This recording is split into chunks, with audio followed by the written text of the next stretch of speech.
Halo, selamat datang di Siar Channel. Kali ini kita akan bahas 9 ide bisnis untuk anak muda.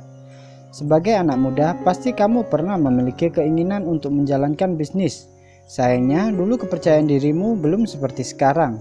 Sedangkan saat ini, kamu ingin memulainya tapi masih bingung jenis usaha apa yang tepat dijalankan sebagai pemula.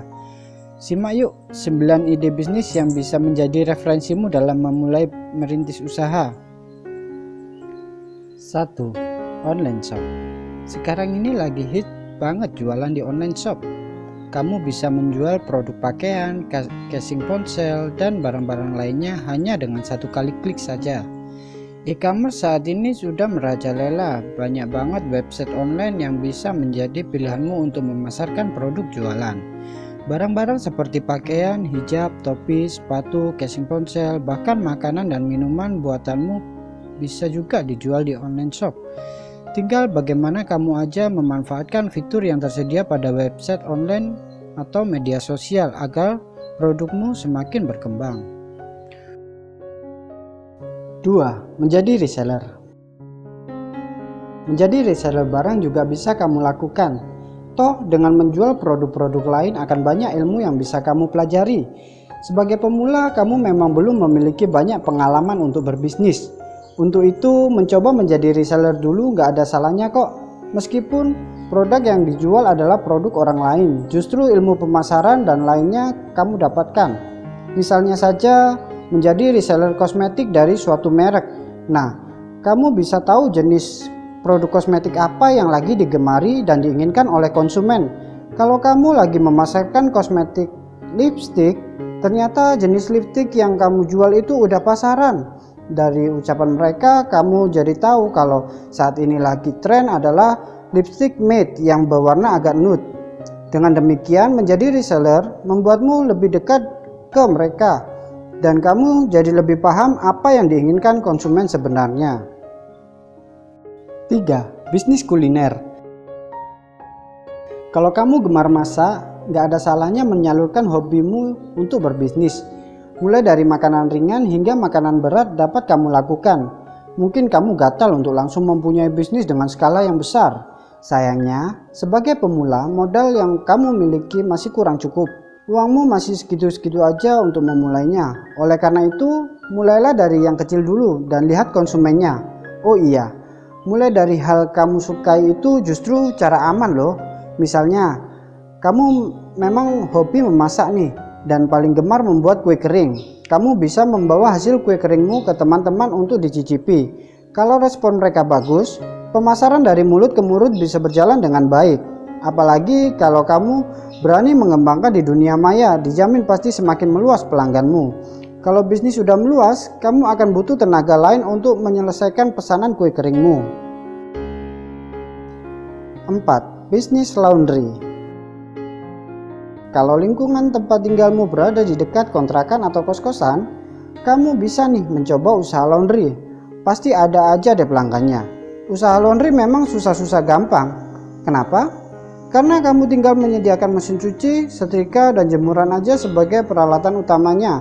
Namun ketelitian dan kerapianmu saat menyetrika dan melipat pakaian juga diperlukan.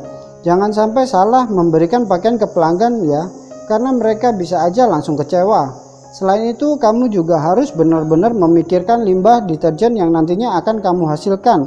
Bisnis laundry paling ampuh kalau kamu membukanya di sekitar kos-kosan dan kontrakan.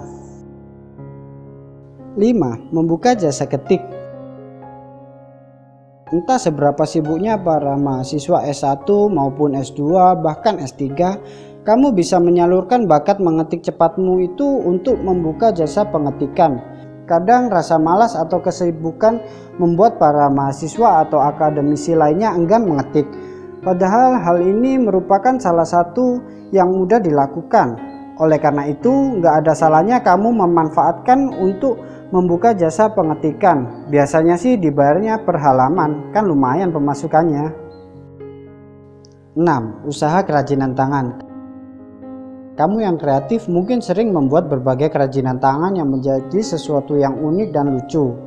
Nah, kamu harus banget ini mencoba kepandaianmu ini untuk berbisnis.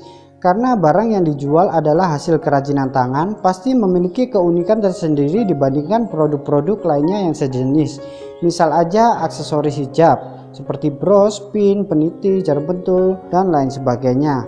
Sama seperti makanan, kamu bisa memulainya dari mulut ke mulut kok. Setelahnya, baru deh kamu pasarkan secara meluas melalui dunia maya. Kamu juga bisa melakukan kerjasama dengan berbagai toko untuk menjual produk-produkmu. Kalau begini biasanya sih sistemnya bagi hasil berlaku atau produkmu dibeli dulu dan diberikan nama dengan nama tokonya. Istilahnya rebranding. 7. Usaha fotografi. Yang punya kamera semacam DSLR tapi sering dianggurin, sayang banget kalau nggak dimanfaatkan untuk berbisnis. Kamu bisa loh menerima orderan sebagai fotografer. Punya studio foto memang membutuhkan modal yang cukup besar. Peralatannya yang menguras sisi kantong membuatmu berpikir 2 kali untuk mewujudkannya. Untuk itu kamu bisa nih memulainya dengan menjadi fotografer kecil-kecilan dulu. Misalnya saja membuka jasa fotografi untuk prewedding atau buku tahunan sekolah. Lumayan loh penghasilannya, dan pemasarannya dari langkah seperti ini merupakan hal yang cukup mudah. 8. Usaha les privat. Ingin usaha yang gak cuma kamu aja pekerjanya? Kamu bisa memanfaatkan ilmu pengetahuan yang dimiliki oleh teman-temanmu dan mengajak mereka untuk memberikan les privat. Hingga saat ini guru privat masih digandrungi oleh anak-anak sekolah. Jadi gak ada salahnya kalau kamu mencobanya, bayarannya pun juga lumayan loh. Sebelum bimbingan belajar skala besar terwujud, boleh kan kamu mulai dari door to door dulu? 9. Usaha kafe kecil-kecilan. Kalau kamu punya modal yang cukup dan ada koneksi yang bisa dipegang, boleh banget nih mencoba bisnis kafe. Gak harus langsung yang besar, kafe kecil-kecilan dulu aja misalnya, di sekitar kampus gitu. Anak muda saat ini gemar nongkrong dengan ditemani minuman dan makanan ringan. Terkadang mereka juga sering membutuhkan tempat yang nyaman untuk mengerjakan tugasnya. Untuk itu, pilihan bisnis kafe merupakan pilihan yang tepat. Kalau kamu memang memiliki modal yang cukup, nggak ada yang melarang untuk membangun kafe yang besar. Tapi, hal tersebut tentu dibutuhkan kepandaian dan ketelitian yang matang agar bisnismu berjalan dengan lancar. Kami menyarankan memulai dari kafe yang kecil-kecilan dulu. Misalnya nih, kamu membuka kafe di lingkungan mahasiswa, harga sewa yang relatif murah dan perabotan yang nggak selalu mahal dapat kamu gunakan. Atau lokasi rumahmu yang strategis dan memiliki teras dan halaman kosong bisa dimanfaatkan sebagai lahan kafe. Menjadi seorang pengusaha nggak melulu dimulai langsung dengan yang besar. Kamu dapat memulainya dari usaha yang kecil-kecil dulu. Kekuatan relasi dan komunitas itu perlu, jadi jangan sungkan ya untuk membaur. Sekian dulu 9 ide usaha telah Siat Channel rangkum. Semoga membantu dan menginspirasimu ya. Jangan lupa untuk subscribe channel ini karena masih banyak ide-ide usaha yang bisa kami bagikan ke kalian semua. Sukses buat kamu.